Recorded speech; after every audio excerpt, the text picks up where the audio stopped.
ಟಾಟಾ ಇದು ಕೇವಲ ಒಂದು ಬಿಸಿನೆಸ್ ಗ್ರೂಪ್ ಅಲ್ಲ, ಬದಲಿಗೆ ಇದು ದೇಶದ ಭರವಸೆಯ ಹೆಸರು. ಮತ್ತೆ ಇವತ್ತು ನಾವು ಟಾಟಾ ಗ್ರೂಪ್ ನ ಅದ್ಭುತವಾದ ಜರ್ನಿ ಬಗ್ಗೆ ಶುರುವಿನಿಂದ ತಿಳ್ಕೊಳ್ಳೋಣ. ಇದೇನು ಕೇವಲ ಒಂದು ಪ್ರೈವೇಟ್ ಕಂಪನಿಯ ಕತೆ ಅಲ್ಲ, ಬದಲಿಗೆ 200 ವರ್ಷಗಳ ಒಂದು ಲೆಗಸಿಯ ಕತೆ. ಅದು ಇಂಡಿಯನ್ ಬಿಸಿನೆಸ್ ನ ಮುಖ ಬದಲಿಸಿದ್ದು. ಟಾಟಾ ಗ್ರೂಪ್ ದೇಶಕ್ಕೆ ಅದೆಲ್ಲವನ್ನ ಕೊಡ್ತು ಯಾವುದೆಲ್ಲ ದೇಶಕ್ಕೆ ಅವಶ್ಯಕತೆ ಇತ್ತು. ದೇಶದ ಮೊದಲ steel plant, luxury hotel, hydro power plant, ಮೊದಲ ಏರ್ಲೈನ್ಸ್, ಮೊದಲ ಕ್ಯಾನ್ಸರ್ ಹಾಸ್ಪಿಟಲ್, ಮತ್ತೆ ಇದರ ಜೊತೆಗೆ ಸಾಕಷ್ಟನ್ನು ಕೂಡ.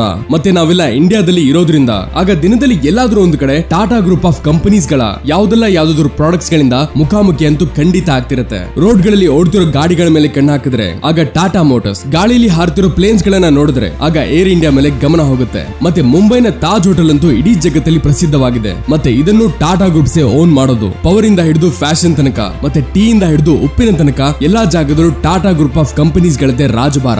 ಇಡೀ ಇಂಡಿಯಾದಲ್ಲಿ ಚಿಕ್ಕ ದೊಡ್ಡ 100ಕ್ಕಿಂತ ಹೆಚ್ಚು ಕಂಪನೀಸ್ ಇದೆ, ಅವುಗಳು ಟಾಟಾ ಗ್ರೂಪ್ಸ್ ಒಳಗೆ ಸೇರೋದು. ಈಗ ಇಲ್ಲಿ ನಿಮ್ಗೆ ಅನ್ಸಿರ್ಬೋದು ಈ ಎಲ್ಲಾ ಸಕ್ಸಸ್ ರತನ್ ಟಾಟಾ ಅವರ ಧೈರ್ಯ ಮತ್ತೆ ಅವರ ವಿಷನ್ ಇಂದ ಬಂದಿದೆ ಅಂತ. ಖಂಡಿತ ಅವರ ಕಾಂಟ್ರಿಬ್ಯೂಷನ್ ಅಂತೂ ತುಂಬಾ ಇದೆ. ಆದ್ರೆ ಈ ಎಂಪೈರ್ ನ ನಾವು ಇವತ್ತು ಏನ್ ನೋಡ್ತಾ ಇದೀವೋ ಇದರ ಸಫಲತೆಯ ಶ್ರಮದ ಕೆಲಸ 150 ವರ್ಷದ ಹಿಂದೆ ಹೋಗಿ ಸಿಗುತ್ತೆ. ಇವತ್ತಿನ ಈ ವಿಡಿಯೋದಲ್ಲಿ ನಾವು ಈ ಕಥೆನ ತೆಗೆಯೋಣ ಮತ್ತೆ ತಿಳ್ಕೊಳ್ಳೋಣ ಹೇಗೆ ಒಬ್ಬ ವಿಷನರಿ ತಮ್ಮ ಕನಸನ್ನ ನಿಜ ಮಾಡಿ ತೋರಿಸಿದ್ರು ಮತ್ತೆ ಟಾಟಾ ಗ್ರೂಪ್ ನ ಗ್ಲೋಬಲ್ ಪವರ್ ಹೌಸ್ ಮಾಡಿದ್ರು.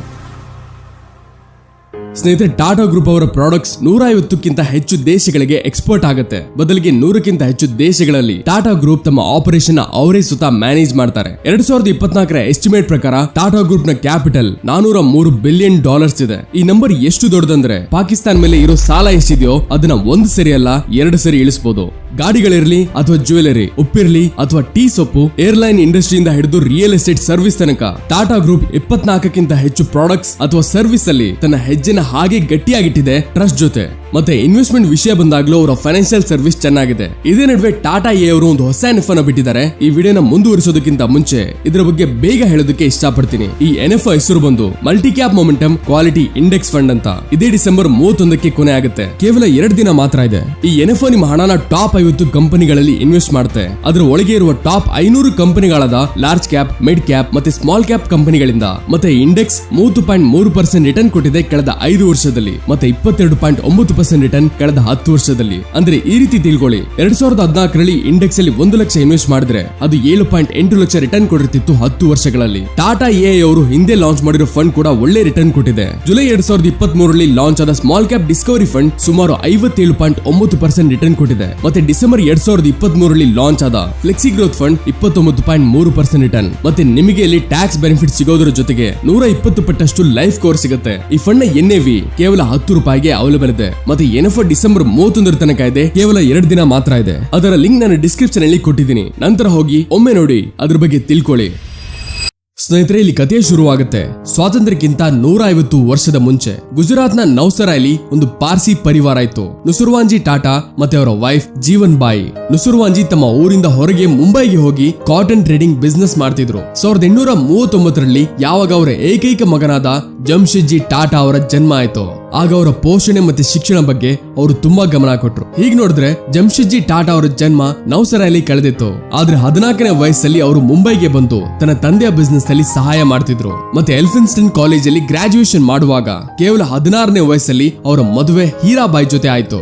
ಯಾಕಂದ್ರೆ ಆ ಕಾಲದಲ್ಲಿ ಚೈಲ್ಡ್ ಮ್ಯಾರೇಜ್ ತುಂಬಾ ಸಾಮಾನ್ಯವಾಗಿತ್ತು. 1858 ಯಾವಾಗ ಜಮ್ಶೆಡ್ಜಿ 19ನೇ ವಯಸ್ಸಲ್ಲಿದ್ರು ಆಗ ನಮ್ಮ ದೇಶ ಬ್ರಿಟಿಷರ ಗುಲಾಮರಾಗಿತ್ತು.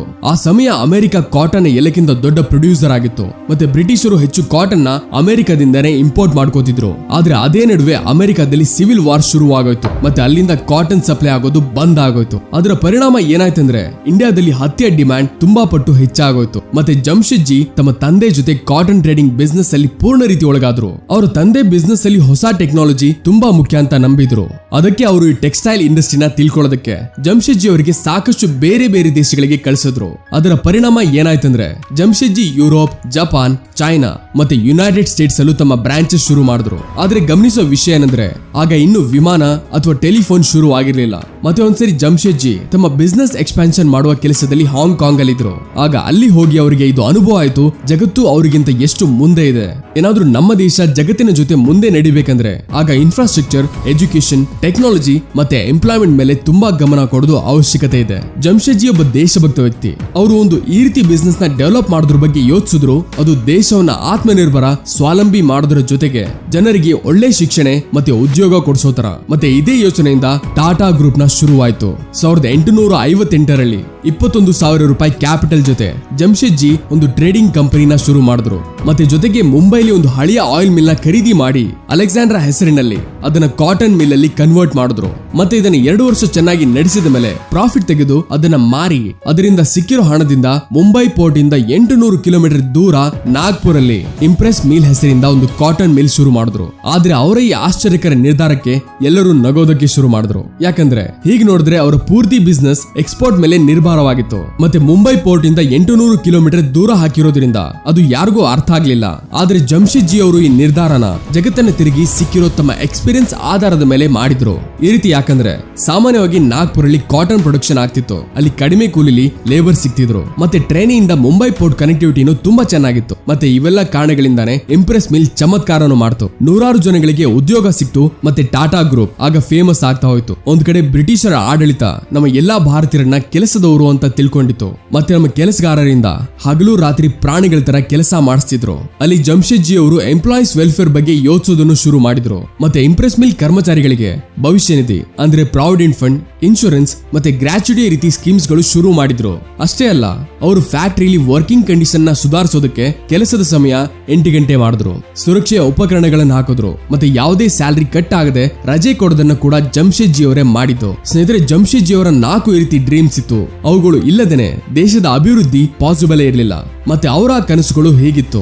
ಒಂದು ಐರನ್ ಮತ್ತೆ ಸ್ಟೀಲ್ ಕಂಪನಿಯ ಸ್ಥಾಪನೆ, ಅದರಿಂದ ದೇಶದ ಇನ್ಫ್ರಾಸ್ಟ್ರಕ್ಚರ್ ದೃಢವಾಗೋದಕ್ಕೆ ಒಂದು ವರ್ಲ್ಡ್ ಕ್ಲಾಸ್ ಹೋಟೆಲ್ ನ ನಿರ್ಮಾಣ ಮಾಡೋದು. ಯಾಕಂದ್ರೆ ಆ ಸಮಯ ಇಂಡಿಯನ್ಸ್ ಗಳಿಗೆ ಯುರೋಪಿಯನ್ಸ್ ಹೋಟೆಲ್ ಅಲ್ಲಿ ಎಂಟ್ರಿ ಸಿಗ್ತಿರ್ಲಿಲ್ಲ. ಒಂದು ವರ್ಲ್ಡ್ ಕ್ಲಾಸ್ ಎಜುಕೇಶನ್ ಇನ್ಸ್ಟಿಟ್ಯೂಟ್ ಮತ್ತೆ ಒಂದು ಹೈಡ್ರೋ ಎಲೆಕ್ಟ್ರಿಕ್ ಪವರ್ ಪ್ಲಾಂಟ್, ಅದರಿಂದ ನಮ್ಮ ಇಂಡಸ್ಟ್ರಿಗಳ ಬೇಗ ಬೆಳವಣಿಗೆ ಆಗೋದಕ್ಕೆ ಮತ್ತೆ ಅವರ ಈ ಡ್ರೀಮ್ಸ್ ಪೂರ್ತಿ ಆಗೋದಕ್ಕೆ ಅವರ 2 ಮಕ್ಕಳು ದೊರಾಬ್ಜಿ ಟಾಟಾ ಮತ್ತೆ ಸರ್ ರತನ್ ಟಾಟಾ ತಮ್ಮ ಪೂರ್ತಿ ತನುಮನದಿಂದ ಅವರ ಜೊತೆ ಕೈ ಜೋಡಿಸಿದ್ರು. ಆದ್ರೆ ಸ್ನೇಹಿತರೆ, ನಿಮ್ಗಿದು ತಿಳಿದಿರಲಿ ಅಂತ ಹೇಳ್ತಾ ಇದ್ದೀನಿ. ನಮ್ಮ ರತನ್ ಟಾಟಾ ಸರ್ ಅವರ ಗ್ರ್ಯಾಂಡ್ ಫಾದರ್ ಹೆಸರು ಕೂಡ ಸರ್ ರತನ್ ಟಾಟಾ ಇತ್ತು. 2003ರಲ್ಲಿ ಜಮ್ಶೆಡ್ಜಿ ಅವರ ಒಂದು ಕನಸು ಆಗ ನನಸಾಯ್ತು. ಯಾವಾಗ ಮುಂಬೈನ ಕೊಲಾವದರದಲ್ಲಿ ತಾಜ್ ಮಹಲ್ ಹೋಟೆಲ್ ತೆಗೆದ್ರು. ಅದು ದೇಶದ ಮೊದಲು ಈ ರೀತಿ ಹೋಟೆಲ್ ಆಗಿತ್ತು. ಅದರಲ್ಲಿ ಎಲೆಕ್ಟ್ರಿಸಿಟಿ ಇದ್ದಿತ್ತು. ಆದ್ರೆ ಉಳಿದಿರೋ 3 ಕನಸುಗಳಿಂದ ಅವರು ತುಂಬಾ ಹತ್ರನೇ ಇದ್ರು. ಆದ್ರೆ ಅನ್ಫಾರ್ಚುನೇಟ್ಲಿ 1904ರಲ್ಲಿ ಜರ್ಮನಿಲಿ ಅವರ ಡೆತ್ ಆಯ್ತು. ಜಮ್ಶೆಡ್ಜಿ ಟಾಟಾ ಅವರ ನಂತರ ಅವರ ದೊಡ್ಡ ಮಗ ದೊರಾಬ್ಜಿ ಟಾಟಾ ಗ್ರೂಪ್ ನ ಚೇರ್ಮನ್ ಆದ್ರು. ಆದ್ರೆ ಅವರ ಮೇಲೆ ಪ್ರೆಷರ್ ಇತ್ತು ತಮ್ಮ ತಂದೆಯ ಬಿಟ್ಟು ಹೋಗಿರೋ ಕೆಲಸನ ಪೂರ್ತಿ ಮಾಡೋದು. ಮತ್ತೆ ತುಂಬಾ ಕಷ್ಟಗಳ ನಂತರ 1907ರಲ್ಲಿ ಅವರು ಟಾಟಾ ಐರನ್ ಅಂಡ್ ಸ್ಟೀಲ್ ಅಂದ್ರೆ ಟಿಸ್ಕೋನ ಸ್ಥಾಪನೆ ಮಾಡಿದ್ರು. ಅದನ್ನ ಇವತ್ತು ನಾವು ಟಾಟಾ ಸ್ಟೀಲ್ ಹೆಸರಿಂದ ಕರೆಯೋದು. ಮತ್ತೆ ನಿಮಗೆ ಇದನ್ನ ತಿಳಿದು ಆಶ್ಚರ್ಯ ಆಗ್ಬೋದು. ಇವತ್ತಿನ ಜಮ್ಶೆಡ್ಪುರ್ ಅದನ್ನ ಇವತ್ತು ನಾವು ಟಾಟಾ ನಗರ ಹೆಸರಿಂದ ಕರಿತೀವಿ. ಅದನ್ನ ಟಿಸ್ಕೋ ಎಂಪ್ಲಾಯೀಸ್ ಗಳಿಗೆ ಸಾಕ್ಷಿ ಸಿಟಿ ಹೆಸರಿಂದ ದೊರಾಬ್ಜಿ ಅವರು ನಿರ್ಮಾಣ ಮಾಡಿಸಿದ್ದು. ಸ್ನೇಹಿತರೆ, ಈಗ ಸಮಯ ಆಗಿತ್ತು ಬಾಕಿ ಉಳಿದಿರೋ 2 ಕನಸುಗಳನ್ನ ಪೂರ್ತಿ ಮಾಡೋದು. ಅದನ್ನ ದೊರಾಬ್ಜಿ ಟಾಟಾ 1909ರಲ್ಲಿ ಇಂಡಿಯನ್ ಇನ್ಸ್ಟಿಟ್ಯೂಟ್ ಆಫ್ ಸೈನ್ಸ್ ಮತ್ತೆ 1911ರಲ್ಲಿ ಟಾಟಾ ಪವರ್ ನಿರ್ಮಿಸಿ ಅದನ್ನ ಪೂರ್ತಿ ಮಾಡಿದ್ರು. ದೊರಾಬ್ಜಿ ಅವರಿಗೆ ಬಿಸ್ನೆಸ್ ಬಿಟ್ಟು ಗೇಮ್ಸ್ ಅಲ್ಲೂ ತುಂಬಾ ಇಂಟ್ರೆಸ್ಟ್ ಇತ್ತು. ಮತ್ತೆ ಭಾರತೀಯ ಕ್ರೀಡೆಗಳನ್ನ ಪ್ರಮೋಟ್ ಮಾಡೋದಕ್ಕೆ ಇಂಡಿಯನ್ ಒಲಿಂಪಿಕ್ ಮೂವ್ಮೆಂಟ್ ಕೂಡ ಅವರೇ ಶುರು ಮಾಡಿದ್ದು. ಮುಂದೆ ಹೋಗಿ ಯಾವಾಗ ಭಾರತೀಯ ಒಲಿಂಪಿಕ್ ಸಂಘ ಮಾಡಿದ್ರು ಆಗ ಸರ್ ದೊರಾಬ್ಜಿ ಟಾಟಾನ ಅದರ ಮೊದಲ ಅಧ್ಯಕ್ಷರನ್ನಾಗಿ ಮಾಡಿದ್ರು. ದೊರಾಬ್ಜಿ ಟಾಟಾ ಅವರ ಮದುವೆ ಮೆಹರಾಬಾಯಿಂದ ಆಗಿತ್ತು. ಆಕೆ ಫೇಮಸ್ ಸೈಂಟಿಸ್ಟ್ ಡಾಕ್ಟರ್ ಹೋಮಿಜೆ ಬಾಬಾ ಅವರ ರಿಲೇಟಿವ್ ಇದ್ರು. ಆದ್ರೆ ದುರ್ಭಾಗ್ಯದಿಂದ ದೊರಾಬ್ಜಿ ಅವರಿಗೆ ಯಾವುದೇ ಮಕ್ಕಳಿರ್ಲಿಲ್ಲ. ಮತ್ತೆ ಅವರು ತಮ್ಮ ಎಲ್ಲಾ ಪ್ರಾಪರ್ಟಿನ ಒಂದು ಟ್ರಸ್ಟ್ ಮಾಡಿ ಚಾರಿಟಿಗೋಸ್ಕರ ದಾನ ಮಾಡಿದ್ರು. ಅದನ್ನ ಇವತ್ತು ನಾವು ದೊರಾಬ್ಜಿ ಟಾಟಾ ಟ್ರಸ್ಟ್ ಹೆಸರಿಂದ ಕರಿತೀವಿ. ಅವರ ವೈಫ್ ಮೆಹರಾಬಾಯಿ ಸಾವು ಕ್ಯಾನ್ಸರ್ ಇಂದ ಆಯ್ತು. ಅದರ ನಂತರ ದೊರಾಬ್ಜಿ ಅವರು ಸ್ಪೆಷಲ್ ಕ್ಯಾನ್ಸರ್ ಮೇಲೆ ರಿಸರ್ಚ್ ಗೋಸ್ಕರ ಲೇಡಿ ಟಾಟಾ ಮೆಮೋರಿಯಲ್ ಟ್ರಸ್ಟ್ ನ ಶುರು ಮಾಡಿದ್ರು. ಮತ್ತೆ ಒಂದು ವರ್ಷದ ಒಳಗೇನೆ 1932ರಲ್ಲಿ ಅವರ ಡೆತ್ ಕೂಡ ಆಯ್ತು. ಸ್ನೇಹಿತರೆ, ದೊರಾಬ್ಜಿ ಟಾಟಾ ಟ್ರಸ್ಟ್ ಡಾಕ್ಟರ್ ಬಾಬಾ ಅಟಾಮಿಕ್ ರಿಸರ್ಚ್ ಪ್ರೋಗ್ರಾಮ್ಗೂ ಕೂಡ ತುಂಬಾ ಸಪೋರ್ಟ್ ಮಾಡಿತ್ತು. ಮತ್ತೆ ಇವತ್ತು ಇಂಡಿಯಾದ ಎಲ್ಲಾ ವರ್ಲ್ಡ್ ಕ್ಲಾಸ್ ಟೆಕ್ನಿಕಲ್ ಇನ್ಸ್ಟಿಟ್ಯೂಷನ್ಸ್ ನ ಎಸ್ಟಾಬ್ಲಿಷ್ ಮಾಡೋದಕ್ಕೆ ಮತ್ತೆ ಅದರ ಪ್ರಮೋಷನ್ಸ್ ಮಾಡೋದ್ರಲ್ಲಿ ಈ ಟ್ರಸ್ಟ್ ನ ತುಂಬಾ ಮೇಜರ್ ರೋಲ್ ಇದೆ. ದೊರಾಬ್ಜಿ ಟಾಟಾ ಅವರ ತಮ್ಮ ಸರ್ ರತನ್ ಟಾಟಾ ಅವರಿಗೆ ಬಿಸ್ನೆಸ್ ಗಿಂತ ಹೆಚ್ಚು ಸೋಷಿಯಲ್ ಆಕ್ಟಿವಿಟೀಸ್ ಅಲ್ಲಿ ಇಂಟ್ರೆಸ್ಟ್ ಇತ್ತು. ಮತ್ತೆ ಅವರು ದೇಶದ ಸ್ವಾತಂತ್ರ್ಯಕ್ಕೋಸ್ಕರ ಗೋಪಾಲಕೃಷ್ಣ ಗೋಖಲೆ ಮತ್ತೆ ಮಹಾತ್ಮ ಗಾಂಧೀಜಿಗೆ ಆರ್ಥಿಕ ರೂಪದಲ್ಲಿ ಹೆಲ್ಪ್ ಮಾಡಿದ್ರು. ಒಂದ್ಸರಿ ಅಂತೂ ಮೊಹೆಂಜೋ ದಾರೋ ಮತ್ತೆ ಹರಪ್ಪನ ಕೆತ್ತನೆಯ ಶೋಧನೆ ಯಾವಾಗ ಫಂಡ್ ಕೊರತೆಯಿಂದ ನಿಂತು ಹೋಯ್ತು, ಆಗ ಅದನ್ನ ಸರ್ ರತನ್ ಟಾಟಾ ಹಣ ಕೊಟ್ಟು ಮತ್ತೊಂದು ಸರಿ ಶುರು ಮಾಡಿಸಿದ್ರು. ಮತ್ತೆ ಇವರು ಕೂಡ ತಮ್ಮ ಎಲ್ಲಾ ಆಸ್ತಿನ ಪರಿವಾರಕ್ಕೆ ಕೊಡೋ ಬದಲಿಗೆ ಒಂದು ಟ್ರಸ್ಟ್ ಮಾಡಿ ಅದಕ್ಕೆ ದಾನ ಮಾಡಿದ್ರು. ಅದನ್ನ ಇವತ್ತು ನಾವು ಸರ್ ರತನ್ ಟಾಟಾ ಹೆಸರಿಂದ ಕರೆಯೋದು. ದೊರಾಬ್ಜಿಯವರ ನಂತರ ಟಾಟಾ ಗ್ರೂಪ್ ನಾಯಕತ್ವನ ಸರ್ ನವರೋಜಿ ಸಕಲತ್ವಾಲಾ ಅವರಿಗೆ ಕೊಟ್ರು. ಮತ್ತೆ ಜಮ್ಶೆಡ್ಜಿ ಟಾಟಾ ಇವರಿಗೆ ಮಾಮ ಆಗ್ಬೇಕಿತ್ತು. ಅದಕ್ಕೆ ಅವರು ದೊರಾಬ್ಜಿ ಟಾಟಾ ಅವರ ಜೊತೆ ಸೇರಿ ಹಗಲು ರಾತ್ರಿ ಶ್ರಮ ಪಟ್ರು. ಮತ್ತೆ ನಿಮಗೆ ಇದನ್ನು ತಿಳಿದು ಆಶ್ಚರ್ಯ ಆಗ್ಬೋದು, ಟಾಟಾ ಗ್ರೂಪ್ ಅಲ್ಲಿ ನವರೋಜಿ ಸಕಲತ್ವಾಲಾ ಅವರ ಕೆರಿಯರ್ ಶುರುವಾಗಿದ್ದು ಮುಂಬೈಲಿ ಇರೋ ಸ್ವದೇಶಿ ಮಿಲ್ ನಲ್ಲಿ ತಿಂಗಳಿಗೆ 50 ರೂಪಾಯಿ ಸಂಬಳದ ಹಾಗೆ ಒಂದು ಕ್ಲರ್ಕ್ ನ ರೂಪದಿಂದ ಆಗಿದ್ದು. ಸಕಲತ್ವಾಲಾಗೆ ಕಂಪನಿಯ ನಾಯಕತ್ವ ಆ ಸಮಯದಲ್ಲಿ ಕೊಟ್ಟಿದ್ರು, ಯಾವಾಗ ಕಂಪನಿ ಸ್ವಲ್ಪ ನಷ್ಟಗಳನ್ನ ನೋಡ್ತಿತ್ತು. ಆದ್ರೂ ಅವರು ಕಂಪನಿ ಬೆಳವಣಿಗೆನ ಹಾಗೆ ಮುಂದುವರಿಸಿದ್ರು. ಆದ್ರೆ 1938ರಲ್ಲಿ ಹಾರ್ಟ್ ಅಟ್ಯಾಕ್ ಇಂದ ಅವರ ಸಾವಾಯ್ತು. ಮತ್ತೆ ಸ್ನೇಹಿತರೆ, ಈಗ ನಾವು ಮಾತಾಡೋಣ ಟಾಟಾ ಗ್ರೂಪ್ ನ ಮುಂದಿನ ಮತ್ತೆ ಎಲ್ಲಕ್ಕಿಂತ ಕ್ರಾಂತಿಕಾರಿ ಲೀಡರ್ ಆದ JRD ಟಾಟಾ ಅವರ ಬಗ್ಗೆ. ಇವರು ಟಾಟಾನ ಜಗತ್ತಿನ ಎಲ್ಲಾ ಮೂಲೆಗಳಲ್ಲಿ ತಲುಪಿಸಿದ್ರು. ಇವರು 50 ವರ್ಷಗಳ ತನಕ ಟಾಟಾ ಗ್ರೂಪ್ ನ ಚೇರ್ಮನ್ ಆಗಿದ್ರು. ಅಷ್ಟೇ ಅಲ್ಲ, $100 ಮಿಲಿಯನ್ ಮತ್ತೆ 15 ಕಂಪನೀಸ್ ಗಳಿದ್ದ ಟಾಟಾ ಗ್ರೂಪ್ ನ $5 ಬಿಲಿಯನ್ ಮತ್ತೆ 95 ಕಂಪನೀಸ್ ಗಳ ಗ್ರೂಪ್ ಮಾಡಿದ್ರು. ಅವರು ದೇಶದ ಏಕೈಕ ಇಂಡಸ್ಟ್ರಿಯಲಿಸ್ಟ್ ಅವರನ್ನ ಭಾರತ ರತ್ನದಿಂದ ಸನ್ಮಾನಿಸಿದ್ದು. ಮತ್ತೆ ನಿಜವಾಗ್ಲೂ JRD ಅವರು ಟಾಟಾ ಗ್ರೂಪ್ ನ ಚೇರ್ಮನ್ ಆಗೋ ದಾರಿ ಕೂಡ ತುಂಬಾ ರೋಮಾಂಚನಕಾರಿ ಇದೆ. ಏನಂದ್ರೆ ಅವರ ತಂದೆ ರತನ್ಜಿ ದಾದಾಬಾಯಿ ಟಾಟಾ ಜಮ್ಶೆಡ್ಜಿ ಟಾಟಾ ಅವರ ಕಸಿನ್, ಮತ್ತೆ ಅವರ ತಾಯಿ ಸೂಸನ್ ಫ್ರಾನ್ಸ್ ಅಲ್ಲಿ ಇರೋರಾಗಿದ್ರು. ಅದಕ್ಕೆ ಅವರ ಬಾಲ್ಯ ಕೂಡ ಫ್ರಾನ್ಸ್ ಅಲ್ಲಿ ಕಳಿತು. ಮತ್ತೆ ಅಲ್ಲಿರೋ ಗೌರ್ಮೆಂಟ್ ರೂಲ್ ಪ್ರಕಾರ ಅವರು 1 ವರ್ಷ ಆರ್ಮಿಲಿ ಕೆಲಸ ಮಾಡ್ಬೇಕಾಯ್ತು. ಅದು ಅವರಿಗೆ ಮಜಾನು ಕೊಡ್ತು, ಮತ್ತೆ ಅವರು ಇದೇ ಕೆಲಸನ ಮುಂದುವರಿಸಬೇಕು ಅಂತಾನೆ ಇದ್ರು. ಆದ್ರೆ ಅವರ ತಂದೆ 1925ರಲ್ಲಿ ಇಂಡಿಯಾ ಕಳಿಸಿದ್ರು. ಮತ್ತೆ JRD ಟಾಟಾನು ಭರವಸೆಯಿಂದ ಬಂದ್ರು, ಮನೆ ಕಂಪನಿನೇ, ಜೊತೆಗೆ ಯಾವ್ದಾದ್ರು ದೊಡ್ಡ ಪೊಸಿಷನ್ ನಲ್ಲಿ ಕೆಲಸ ಮಾಡೋದಕ್ಕೆ ಸಿಗುತ್ತೆ ಅಂತ. ಆದ್ರೆ ಟಾಟಾ ಗ್ರೂಪ್ ಅಲ್ಲಿ ಪರಿವಾರವಾದಕ್ಕೆ ಯಾವುದೇ ಜಾಗ ಇರಲಿಲ್ಲ. ಅವರನ್ನ ಯಾವುದೇ ಸ್ಯಾಲರಿ ಕೊಡದೆ ಆಸ್ ಎ ಅಪರೆಂಟಿಸ್ ತರ ಕೆಲಸಕ್ಕೆ ಹಾಕಿದ್ರು. ಆದ್ರೆ ಸಮಯ ಕಳೆದಂತೆ ಅವರ ಒಳಗೆ ಸಹ ದೇಶ ಪ್ರೇಮ ಮತ್ತೆ ಸಮಾಜಕ್ಕೋಸ್ಕರ ಏನಾದ್ರೂ ಮಾಡುವ ಅದೇ ಭಾವನೆ ಹುಟ್ಟಿತು. ಯಾವುದನ್ನ ಜಮ್ಶೆಡ್ಜಿ ಮೊದಲು ಶುರು ಮಾಡಿದ್ರು. ಮತ್ತೆ 1938ರಲ್ಲಿ ಕೇವಲ 34ನೇ ವಯಸ್ಸಲ್ಲಿ ಟಾಟಾ ಗ್ರೂಪ್ ನಾಯಕತ್ವ ಅವರ ಕೈಗೆ ಬಂತು. JRD ಟಾಟಾ ಅವರ ಜೀವನ ರೋಮಾಂಚನಗಳಿಂದ ತುಂಬಿತು. ಅವ್ರು ಹೇಳ್ತಿದ್ರು ಜೀವನದಲ್ಲಿ ರಿಸ್ಕ್ ತಗೊಂಡು ನಡಿಬೇಕು ಅಂತ. ಅವರು ಫ್ಲೈಟ್ ಹಾರಿಸೋ ಟ್ರೈನಿಂಗ್ ತಗೊಂಡ್ರು. ಮತ್ತೆ 1929ರಲ್ಲಿ ಅವರಿಗೆ ಭಾರತದ ಮೊದಲ ಕಮರ್ಷಿಯಲ್ ಪೈಲಟ್ ನ ಲೈಸೆನ್ಸ್ ಸಿಕ್ತು.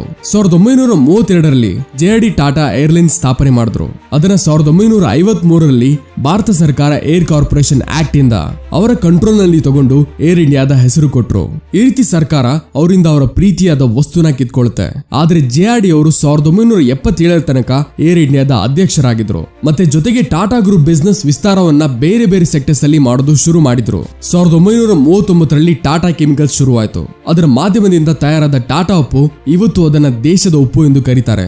1936ರಲ್ಲಿ Tata Institute of Social Science, 1941ರಲ್ಲಿ ಮುಂಬೈಲಿ ಶುರು ಮಾಡಿರೋ ಏಷ್ಯಾದ ಮೊದಲ ಟಾಟಾ ಮೆಮೋರಿಯಲ್ ಕ್ಯಾನ್ಸರ್ ಹಾಸ್ಪಿಟಲ್, 1945ರಲ್ಲಿ ಟಾಟಾ ಮೋಟಾರ್ಸ್, 1954ರಲ್ಲಿ ವೋಲ್ಟಾಸ್, 1968ರಲ್ಲಿ ಟಾಟಾ ಕನ್ಸಲ್ಟೆನ್ಸಿ ಸರ್ವಿಸಸ್, 1987ರಲ್ಲಿ ಟೈಟನ್ ಇಂಡಸ್ಟ್ರಿಯ ಶುರು. ಇವು ಕೆಲವು ಅವರ ರಿಮಾರ್ಕಬಲ್ ಅಚೀವ್ಮೆಂಟ್ಸ್. ಮತ್ತೆ ಇಷ್ಟೊಂದು ವೇಗವಾಗಿ ಅವರ ಸಾಮ್ರಾಜ್ಯ ಬೆಳೆತಿರುವ ಕಾರಣ ಟಾಟಾ ಎಂಪ್ಲಾಯೀಸ್ ಗಳಾಗಿದ್ರು. ಸಾಕಷ್ಟು ಈ ರೀತಿ ಕಥೆಗಳಿದೆ. ಅವುಗಳು ಇದನ್ನ ಹೇಳುತ್ತೆ, JRD ಟಾಟಾ ತಮ್ಮ ಕರ್ಮಚಾರಿಗಳ ಎಷ್ಟು ಗಮನ ಇಡ್ತಿದ್ರು ಅಂತ. ಮತ್ತೆ ಜಮ್ಶೆಡ್ಜಿ ಅವರ ಎಂಪ್ಲಾಯೀಸ್ ವೆಲ್ಫೇರ್ ಬಗ್ಗೆ ಯಾವ ಸ್ಕೀಮ್ ನ ಶುರು ಮಾಡಿದ್ರು ಅದನ್ನ ಅವರು ಟಾಟಾ ಗ್ರೂಪ್ ಅಲ್ಲಿರೋ ಎಲ್ಲಾ ಕಂಪನಿಗಳಿಗೂ ಚಾಲು ಮಾಡಿದ್ರು. 1991 ಇದು ಭಾರತದಲ್ಲಿ ಎಕನಾಮಿಕ್ ಲಿಬರಲೈಸೇಷನ್ ನ ವರ್ಷವಾಗಿತ್ತು.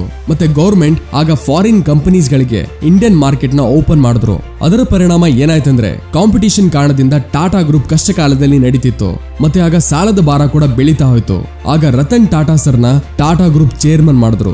ಮತ್ತೆ ಅವ್ರ ಕೈಗೆ ಕಂಟ್ರೋಲ್ ಬಂದ ತಕ್ಷಣ ಅವರು ಎಲ್ಲಕ್ಕಿಂತ ಮೊದಲು ಟಾಟಾದ ಕೋರ್ ಬಿಸ್ನೆಸ್ ಗಳ ಮೇಲೆ ಗಮನ ಕೊಟ್ಟು ಅದನ್ನ ಮಜಬೂತಾಗಿ ಮಾಡಿದ್ರು. ಮತ್ತೆ ಜಗತ್ತಿನ ದೊಡ್ಡ ದೊಡ್ಡ ಕಂಪನಿಗಳನ್ನ ಆಕ್ವಿಸಿಷನ್ ಮಾಡೋದು ಶುರು ಮಾಡಿದ್ರು. 2000 ಇಸ್ವಿಲಿ ಟೆಟ್ಲೆ, 2007ರಲ್ಲಿ ಕಾರ್ಪಸ್ ಗ್ರೂಪ್, 2008ರಲ್ಲಿ ಜಾಗ್ವಾರ್ ಮತ್ತೆ ಲ್ಯಾಂಡ್ ರೋವರ್ ನ ಆಕ್ವಿಸಿಷನ್ ಮಾಡಿ ಅವರು ಜಗತ್ತನ್ನ ಆಶ್ಚರ್ಯ ಪಡಿಸಿದ್ರು. ಬಿಸ್ನೆಸ್ ಅಲ್ಲಿ ತಮ್ಮ ಬೆಳವಣಿಗೆ ತೋರಿಸ್ತಾ ಅವರು ತಮ್ಮ ಟಾಟಾ ಪರಂಪರೆಯನ್ನು ಮುಂದೆ ಸಾಗಿಸ್ತಾ ಅವರು ಟಾಟಾ ಟ್ರಸ್ಟ್ ನ ನಿರ್ಮಾಣ ಮಾಡಿದ್ರು. ಅದು ಇವತ್ತು ದೇಶದ ಲಾರ್ಜೆಸ್ಟ್ ಚಾರಿಟಿ ಆರ್ಗನೈಸರ್ಸ್ ಅಲ್ಲಿ ಒಬ್ರು. ಸ್ನೇಹಿತರೆ, ಟಾಟಾ ಗ್ರೂಪ್ ನ ಕೆಲವು ಅಂಕಿ ಅಂಶಗಳನ್ನ ತಿಳಿದು ನೀವು ಆಶ್ಚರ್ಯ ಪಡ್ಕೋತೀರಾ.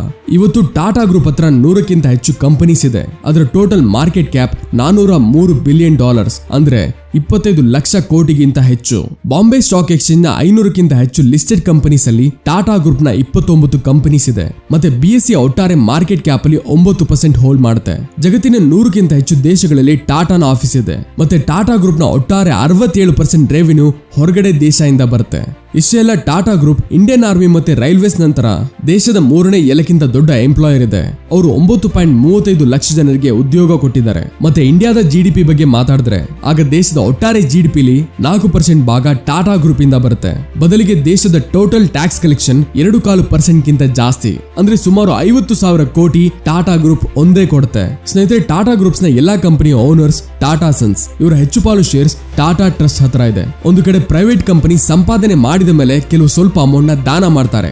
ಅಲ್ಲೇ ನಮ್ಮ ಟಾಟಾ ದೇಶದ ಈ ರೀತಿ ಕಂಪನಿ ಇದೆ, ಅವರು ದಾನ ಮಾಡೋದಕ್ಕೆ ಸಂಪಾದನೆ ಮಾಡ್ತಾರೆ. ಟಾಟಾ ಒಂದು ಈ ರೀತಿ ಕಂಪನಿ, ಅವರು ತಮ್ಮ ಖಜಾನೆ ತುಂಬಿಕೊಳ್ಳೋದಕ್ಕಿಂತ ಮುಂಚೆ ದೇಶನ ಸಮೃದ್ಧಿ ಮಾಡೋದಕ್ಕೆ ಮತ್ತೆ ಎಂಪ್ಲಾಯೀಸ್ ವೆಲ್ಫೇರ್ ಬಗ್ಗೆ ಕೆಲಸ ಮಾಡಿರೋದು. ಸ್ನೇಹಿತರೆ, ಐ ಹೋಪ್ ನಿಮಗೆ ಈ ಟಾಟಾ ಕೇಸ್ ಸ್ಟಡಿಯಿಂದ ತುಂಬಾ ವಿಷಯಗಳು ಗೊತ್ತಾಗಿದೆ. ಮತ್ತೆ ಸ್ನೇಹಿತರೆ, ನಿಮಗೆ ಮೊದಲೇ ಟಾಟಾ ಎ ಅವರ ಎನಿಫೋ ಬಗ್ಗೆ ಹೇಳಿದೆ. ಅದು ಡಿಸೆಂಬರ್ 31 ತನಕ ಇದೆ, ಕೇವಲ 2 ದಿನ ಅಷ್ಟೇ. ಅದರ ಲಿಂಕ್ ಡಿಸ್ಕ್ರಿಪ್ಷನ್ ಅಲ್ಲಿ ಕೊಟ್ಟಿದ್ದೀನಿ. ಇನ್ವೆಸ್ಟ್ ಮಾಡೋರು ಹೋಗಿ ಒಮ್ಮೆ ನೋಡಿ, ಅದ್ರ ಬಗ್ಗೆ ತಿಳ್ಕೊಳ್ಳಿ. ಮತ್ತೆ ಈ ಟಾಟಾ ಕೇಸ್ ಸ್ಟಡಿ ಮಾಡೋದಕ್ಕೆ ತುಂಬಾ ರಿಸರ್ಚ್ ಮಾಡಬೇಕಾಯ್ತು.